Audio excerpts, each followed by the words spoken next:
আল্লাহ যেন সেই তৌফিক দান করেন সকলে বলে আছেন। আল্লাহ রাব্বুল আলামিন ওনার যে হাবিব সাল্লাল্লাহু আলাইহি ওয়াসাল্লামকে সম্বোধন করে বলেছেন, আমরা যারা আছি সকলে কিন্তু পুরুষ, ঠিক কিনা? মহিলাদের বায়াতের প্রয়োজন আছে কিনা নাই? আমাদের মা বোন আছে কিনা নাই? তাদেরও কিন্তু নিয়ে আমাদের সমাজে প্রশ্ন তৈরি হয়, হুজুর আমি তো বায়াত হলাম, আমার স্ত্রীকে কি বায়াত করাবো? এরকম প্রশ্ন আছে কিনা নাই? আমি কিন্তু ব্যতিক্রম কথা বলছি, সচরাচর যেটা হয় না, একটু ব্যতিক্রম। আপনি প্রশ্ন করেন নিজেকে, হুজুর আমার তো বোন আছে, আমার মা আছে, আমার বউ আছে, আমার মেয়ে আছে, তাদেরকে কি মুরিদ করাবো? সুবহানাল্লাহ বলেন না? প্রশ্নের উত্তর কি আল্লাহ দেন নাই? সুবহানাল্লাহ বলেন। এই প্রশ্নের উত্তর 1450 বছর আগে রাহমাতুল্লিল আলামিন নবীকে আল্লাহ দিয়ে দিয়েছেন। সুবহানাল্লাহ।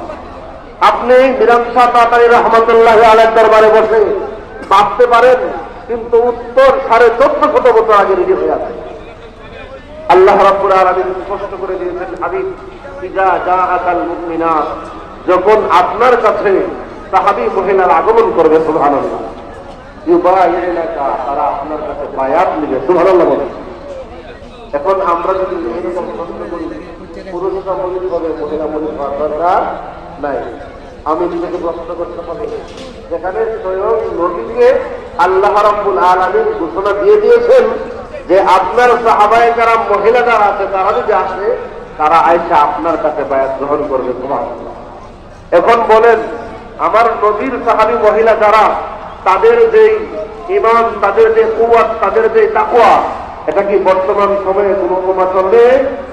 ওনাদের জন্য আল্লাহ রাব্বুল আলামিন বায়াত গ্রহণকে গুরুত্ব হিসেবে উল্লেখ করেছেন, গুরুত্বপূর্ণ হিসেবে উল্লেখ করেছেন।